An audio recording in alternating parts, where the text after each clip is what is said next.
Hi, how are you guys? நான் உங்களோட செரி பேசுகிறேன். என்னென்னு சொன்னால், நான் இன்றைக்கு ஒரு ட்ரேட் ஒன்று எடுத்திருந்தேன். எப்படின்னு சொன்னால், என் ஸ்ட்ராட்டஜி படி, அதாவது லிக்விடிட்டி ஸ்வாப் என்ட்ரி என்ற என்ட்ரி அப்படி ட்ரேட் ஒன்று எடுத்திருந்தேன். இது இந்த 100K அக்கௌண்ட் உங்களுக்கு தெரியும். இது ஃபண்டட் அக்கௌண்ட். இந்த ஃபண்டட் அக்கௌண்ட்டில் ஒரு ட்ரேட் ஒன்று இன்றைக்கு எடுத்திருந்தேன். இந்த ரிஸ்க்கு எப்படி இருந்துச்சுன்னு சொன்னால், உங்களுக்கு ட்ரேடை நான் போய் காட்டுறேன், உங்களுக்கு விளங்கும். இதில் 1 ஹவருக்கு போனோம்னு சொன்னால் உங்களுக்கு தெரியும். இங்கே பார்த்தோம்னு சொன்னால் என் ரிஸ்க்கு நான் வச்சுருந்தேன் $1026. ஆக்சுவலி இந்த ரிஸ்க்கை நான் குறைச்சிருந்தேன். நான் இப்போ சரியாக எடுத்து பார்த்தோம்னு சொன்னால் இந்த இருக்குது, இந்த இடத்துல இந்த ஹையில் ஸ்விங் ஹையில் இந்த எஸ்எல் வரும். அந்த எஸ்எல் வந்துச்சுன்னு சொன்னால் 1458 நீங்கள் பார்க்கலாம். நீங்கள் ஒரு ட்ரேட் பண்ணும்போது தான் உங்களுக்கு தெரியும் அதில் ஒவ்வொரு லொட்டுக்கு ஏற்ற மாதிரி என்ன மாதிரி கொமிஷன் வெட்டுவான் அப்படின்னு சொல்லி. அதால் எனக்கு நான் அந்த கொமிஷன் அதெல்லாம் கால்குலேட் பண்ணின மாதிரி நான் ஒரு நார்மலாகவே மனசால் தான் கால்குலேட் பண்ணுவேன். ஆல்வேஸ் நான் கால்குலேட்டர் யூஸ் பண்ணுறது இல்லை பெருசாக. என்னென்னு சொன்னால், நார்மலாக உங்களுக்கு தெரியும் நான் எத்தனை லொட்டுக்கு நார்மலாக இந்த மாதிரி $100 அப்படி கொமிஷன் வரும், க்ளோஸுக்கும் என்ட்ரிக்குமென்னு சொல்லி அதை மாதிரி கால்குலேட் பண்ணி சும்மா உங்களுக்கு நார்மலாகவே எடுக்கிற மாதிரி தான் நான் ட்ரேட் பண்ணுவேன்.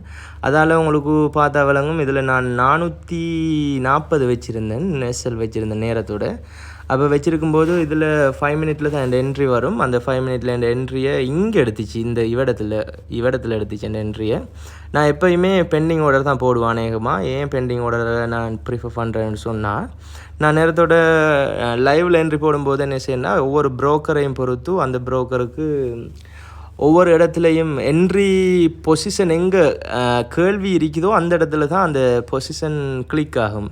அதை எப்படி உங்களுக்கு சொல்கிறேன்னு சொன்னால், இப்போ உதாரணத்துக்கு ஒரு ப்ரைஸ் $100 இருக்குன்னு சொன்னால், இப்போ $98 நாங்கள் நம்ம பை பண்ண போகிறோம்.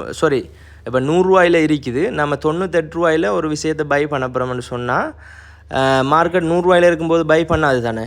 அப்போ $98 போகும்போது பை பண்ணணும்னு சொன்னால், அதில் யாராச்சும் $98 செல் பண்ணுற ஆக்கள் ஒன்று இருக்க தானே வேணும். அப்போ செல் பண்ணுற ஆக்கள் இருந்தால் தானே அந்த $98 பை பண்ண முடியும்.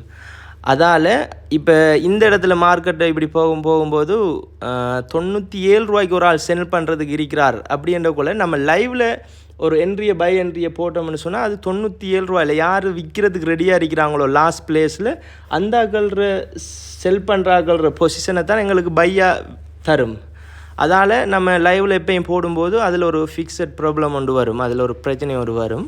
அதால் தான் நான் ஆல்வேஸாக பெண்டிங் ஆர்டருக்கு நான் போவேன் அநேகமாக. அதால் தான் பார்த்தீங்கன்னா இதில் இந்த ஆர்டர் வருது. அடுத்தது அப்படியோ வந்தால் இங்கே பாருங்கள், எனக்கு அதுக்கு பிறகு எப்படி வந்துச்சுன்னு சொன்னால் உங்களுக்கு ப்ராஃபிட்டு நான் தூக்கி கொண்டு வச்சு காட்டுறேன். எனக்கு $1700 ப்ராஃபிட் வந்துச்சு. சாரி இங்கே இல்லையே, இங்கே இந்த இருக்குது பாருங்கள். இவரது 1100 ஏண்டா இவ்விடத்துல தானே ப்ராஃபிட்டாக எனக்கு கால்குலேட் ஆகும், இவ்விடத்தை என்ட்ரி எடுத்தா. அப்போ இது பார்த்துக்கொள்ளுங்க, 1224 ப்ராஃபிட் வந்துச்சு. ஆனால் நான் க்ளோஸ் பண்ணல, ஏண்டா என் என்ட்ரியோட மாடல் ஒன்று இருக்கும் தானே, என் டார்கெட் உண்டு, அதால் நான் க்ளோஸ் பண்ணல. அதுக்கப்புறம் நீங்கள் பார்க்கலாம், அது அப்படியோ போய்த்து லொஸ்ட்டுக்கு போய்த்து இங்கே பாருங்கள், நீங்கள் ஸ்டாப் லொஸ்ட்டுக்கு கிட்ட வரைக்கும் போணுச்சு. அதுக்கப்புறம் நான் இந்த ட்ரேடில் எப்பயுமே உறுதியாக இருப்பேன். அதால் நான் எதையும் ஸ்டாப் லாஸ்ட்டெல்லாம் அறக்க மாட்டேன், இதை செய்ய மாட்டேன். அதால் உங்களுக்கு தெரியும், பார்க்கலாம் இப்போ எப்படி மார்க்கெட் வந்து அதுக்கப்புறம் எந்த சைடுக்கு எந்த ஃபேவரை நோக்கி அந்த மார்க்கெட் எவ்வளோக்கு ஃபாஸ்ட்டாக பம்ப் ஆகி போகுதுண்டு நீங்கள் அதோட கொஞ்சம் இங்கே பார்க்கலாம். இப்போ ரன் ஆகிட்டு இருக்கிற ப்ராஃபிட் 4300 இருந்துச்சு. திடீரெண்டு ஒரு அப்பன்னு கொடுத்ததால் திடீரெண்டு 3924 இப்போ ரன் ஆகிட்டு இருக்குது. உங்களுக்கு பார்க்கக்குள்ள விளங்குமென்னு நினைக்கிறேன். இப்போ 3900 USDT ப்ராஃபிட்டில் இருக்குது. ஆக்சுவலி அந்த அக்கௌண்ட் 100K அக்கௌண்ட். அதில் நான் லாஸ்ட் டைம் 2 லொஸ்ட் பண்ணியிருந்தேன். அதால் எனக்கு கடைசியில் இந்த அவங்களுக்கு பார்க்க இதில் விளங்கும் $97,562.45 இருந்துச்சு. இப்போ இந்த ரன் ஆகிட்டு இருக்கிற ப்ராஃபிட் $3708 ப்ளஸ் அதில் ஈக்குவிட்டி அதை பார்த்தீங்கன்னு சொன்னால் அதில் இப்போ பேலன்ஸில் இருக்கிற ப்ரைஸாக ஈக்குவிட்டியை நாங்கள் கால்குலேட் பண்ணலாம். சரி, இப்போ பாருங்கள் நீங்கள் எப்படி அந்த ஃபேவரை நோக்கி இது போகுதா என்னையான்னு சொல்லி. Let's wait for the target hit. Let's see.